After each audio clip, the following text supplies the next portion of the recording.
Hello everyone, this is just a quick video to go through the main questions of the 2024 WA2 for 3 Express Science Chemistry. So here are the 5 MCQ answers. You might want to pause the video here and to take down the answers quickly before I start going through every question. Now let's go through questions together. So question 1, you are told this element is strontium. Always make it a point to highlight chemical names like strontium. You are told that strontium has an isotope of nucleon number 90. So this is where we now go to the periodic table. We look for strontium. What's the symbol of strontium? Sr. You can find it in group 2 of the periodic table. You are told that the nucleon number is 90. So let's remind ourselves. Nucleon number is protons plus neutrons. Nucleon just refers to what's in the nucleus. So protons plus neutron equals 90. If you look at the periodic table, the proton number of strontium is 38. Regardless of which isotope it is, isotopes must always have the same number of protons. Hence, this isotope is no exception. It must have 38 protons. Hence, we can rule out D. Next, based on this, the number of neutrons will be 90 minus 38, which is 52. Therefore, we can rule out A. And finally, because it's an atom, the number of protons and electrons inside this particular atom must be equal. Therefore, 38 protons, hence 38 electrons. The answer is B. Question 2. Now for question 2, the table shows the electronic structures of 4 elements. 27, 28, 281, 286. So the idea is always identify what the element is. How would you do that? You can do that by looking at its 27. If it's 27, this means that this element has 9 protons, 9 electrons. So which element has 9 protons? The element that has 9 protons, if you look at periodic table, is fluorine. And do the same for the rest. You will realize that the other elements are neon, sodium, and sulfur. Now, what's the purpose of identifying the elements first? Now, once we have identified the elements, we immediately realize fluorine is group 17. It's a non-metal as a result, because all the group 17 elements are on the right-hand side of the periodic table and are non-metals. Neon is group 18. It's also a non-metal, but neon is a noble gas. It already has a fully filled outermost electron shell. So as a noble gas, it will not react. It is unreactive. It's not going to bond. It's not going to form bonds. So, if neon doesn't form bonds, this means that neon will never react with another atom to form molecules. Because molecules means there are covalent bonds. There must be sharing of valence electrons. Neon will not share valence electrons as it already has a fully filled outermost shell. And then we come to sodium. Sodium is group 1. It's a metal. Metals will not form covalent molecules. You need to remember, covalent molecules is the sharing of valence electrons between non-metals. So only non-metal elements will form covalent molecules. And therefore, the answer left is A. Now, fluorine, F, fluorine forms a diatomic molecule. So 2 atoms of fluorine share electrons with each other to form a diatomic molecule. Alright, so you might want to write down 2 atoms of fluorine share valence electrons to form a diatomic molecule.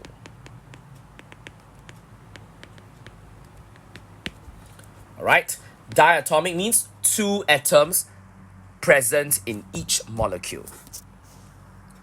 Now, question number 3. We move on to the formula of these ions. You can quickly work out their electronic configurations, and that might help. So immediately you realize all of them have the same electronic structure as a noble gas. They all have a fully filled outermost shell. Therefore, B is the answer. Now, A cannot be the answer. They all have more electrons than protons. More electrons than protons. Electrons are negative, protons are positive. If there are more electrons than protons, that means it's a negative ion. But if I look at the 4 ions, are they all negatively charged? The answer is no. Li plus, Mg2 plus, these are actually positive ions.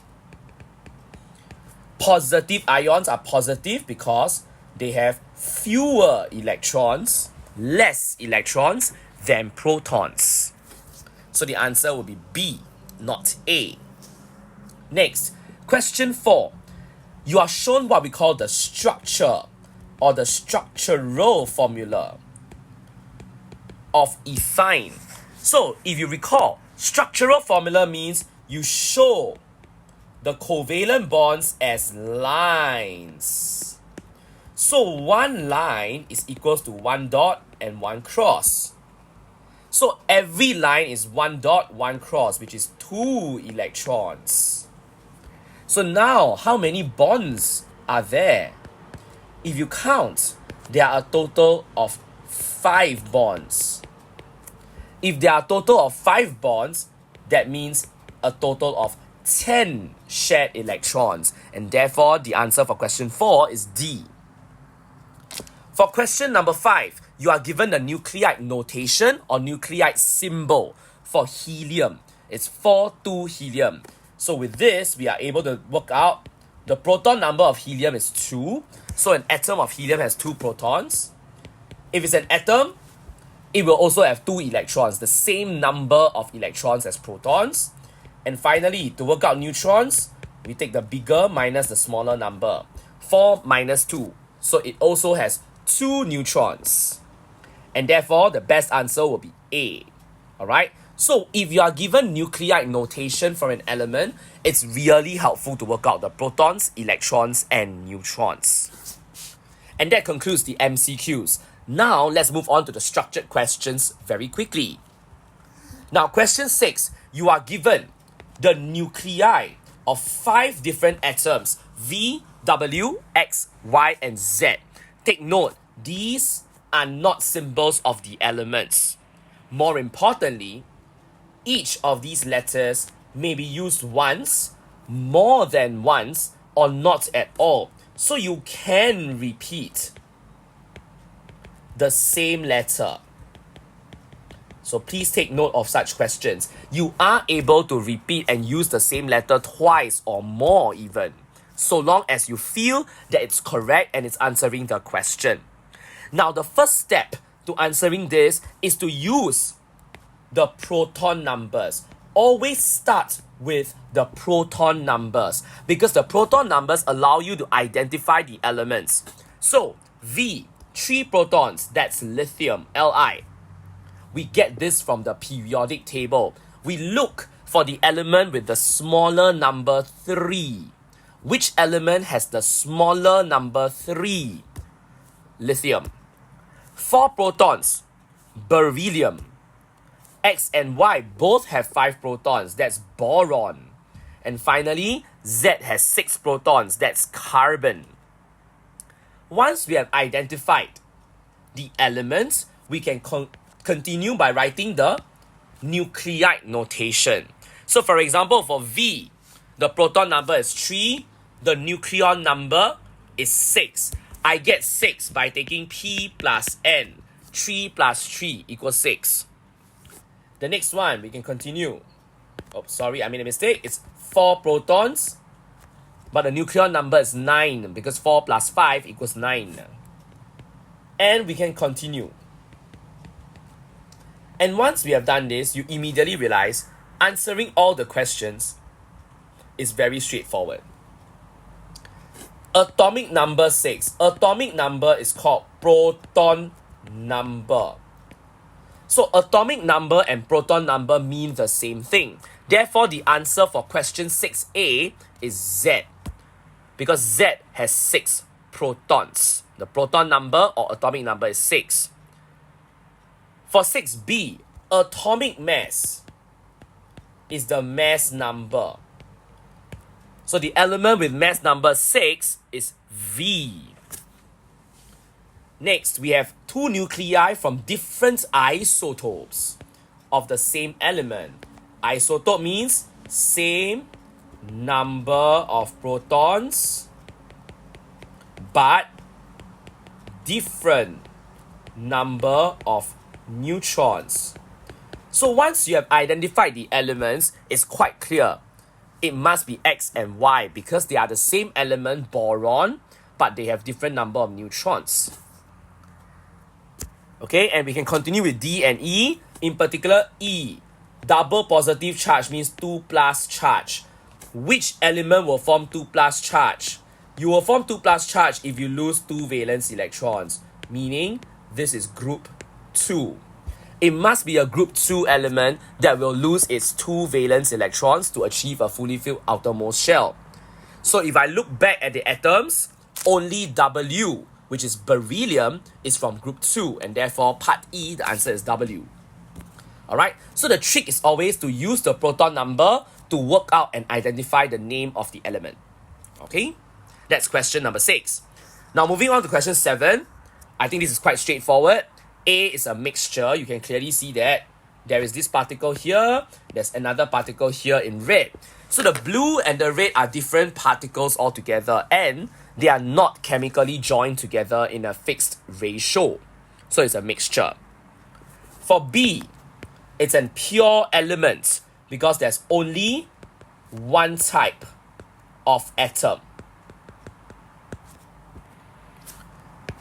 For C, it's a pure compound. Why? Because they are all of the same ratio. It contains 2 white atoms bonded chemically to 1 black atom. Therefore, we say there's a fixed ratio. Compounds contain 2 or more elements chemically combined together in a fixed ratio, and that's C. So C is a compound. And finally, D is definitely an element. There's again only one type of atom in D. Therefore, D is an element. Now, for question 8, it's about formula writing. Please look at the answers here. You will need to memorize hydroxides, ammonium, sulfate ions. So, the polyatomic ions, hydroxide, OH minus, nitrate, NO3, 1 minus, carbonate, CO3, 2 minus, sulfate, SO4, 2 minus. Finally, ammonium, NH4, 1 plus. So these are the polyatomic ions that you must remember. Alright, once you have remembered it, the next concept really is to balance out the charges. Ammonium sulfate is NH4 plus, SO4 2 minus. 1 plus and 2 minus. Therefore, you need 2 ammoniums. Remember, if you have 2 or more of the polyatomic ions, you will need to bracket up the polyatomic ion. Like in this case, we bracket up NH4 because there's 2 of it. But we do not bracket the SO4 because there's only 1 sulfate in order to balance out the charge of 2 ammonium ions. Next, sulfate is SO4 2 minus, as I've highlighted in yellow. If it's just S2 minus, it's called sulfide. So the very first ionic compound, MgS, is an ionic compound because there's a metal and a non-metal. Because it's metal and non-metal, it's ionic. Alright?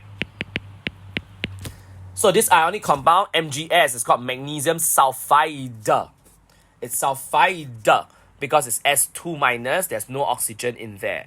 Sulfate means there's oxygen in there. So SO4, 2 minus, is sulfate. So please know the difference and please revise so that you know the difference between sulfide and sulfate. Alright, now moving on to the very last question, which is very long. Question 9, you can see that this is covalent bonding because it's the sharing of valence electrons. Now, how do I know this is carbon dioxide? I know this is carbon dioxide because I just need to look at the electrons. I've just highlighted the electrons in green for Q, right?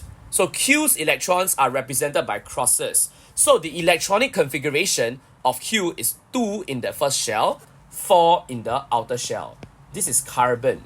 Carbon atoms have an electronic configuration of 2, 4. Next, I can do the same and count the electrons in blue for P.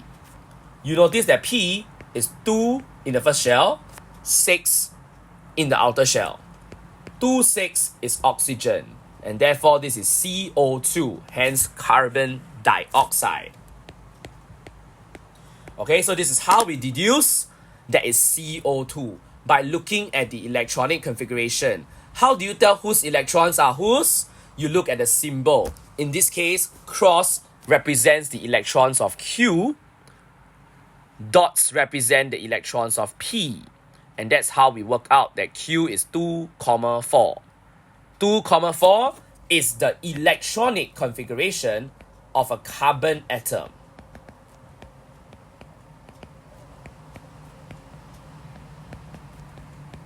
Okay, so it's 2, 4. That's how we arrived at carbon. 2, 6 is the electronic configuration of an oxygen atom. Okay? Now, why does carbon dioxide have a low boiling point? In fact, it has a low boiling point, right? The boiling point is low. CO2 is a gas. It's in a gaseous state at room temperature. Why? This is because carbon dioxide has weak intermolecular forces of attraction between its molecules. Because it's weak intermolecular forces between molecules, they require little energy to overcome. Alright? So these explanations are very important. Make sure you learn these phrases very well. Alright? And because of the weak intermolecular forces that require little energy to overcome, the boiling point is low. Because the boiling point is low, it's in the gaseous state at room temperature. If the boiling point was very high, it will most likely be a solid at room temperature instead. Alright? So that concludes question 9, part A, B, C about carbon dioxide. I hope through this example, you also learn how to deduce from the diagram that this is actually carbon and oxygen. Therefore, carbon dioxide is the substance Z. You need to know how to deduce this. Now moving on, D part 1 is about hydrogen fluoride, HF. Now take note, the question asks you to draw all the electrons. So please draw all the electrons. And make sure you do this carefully. Fluorine has 9 electrons, so it's 2, 7. So don't forget the 2 electrons in the first shell. The 2 electrons in the first shell are not shared, but they must still be drawn in simply because the question needed all electrons. So always read the question. Now, because it's 2, 7, there are 7 valence electrons. In order to achieve a fully filled outermost shell, fluorine will share 1 electron with hydrogen. If it shares 1 electron, there must be 6 electrons left, which are not shared. And these are the 6. 1, 2, 3, 4, 5, 6. So the 6 electrons left which are not shared in the outer shell must also be drawn in. So do not forget the 6 electrons. Alright? Now next we have structural formula. The structural formula is just H dash F. Remember, structural formula means 1 line equals 1 bond. One bond equals 2 electrons. Okay? So HF is a single covalent bond, therefore H-F. Finally, calcium chloride. The name calcium tells you it's a metal. Chlorine is a non-metal. Metal plus non-metal, ionic. So remember, ionic compounds contain a metal and a non-metal. Ionic compounds must always have square bracket and charge because they are made up of ions. Ions have charge. Okay? Ions. Now, how are ions formed? Ions are formed by loss of the valence electron from the metal and gain of valence electron by the non-metal. So very important, the metal lose electron, whereas the non-metal gains electrons. So you need to remember that ionic compound is between metals and non-metals because the metals will lose the electron, the non-metals will gain the electrons. Another way to phrase this, it's a transfer of electron from metal to non-metal.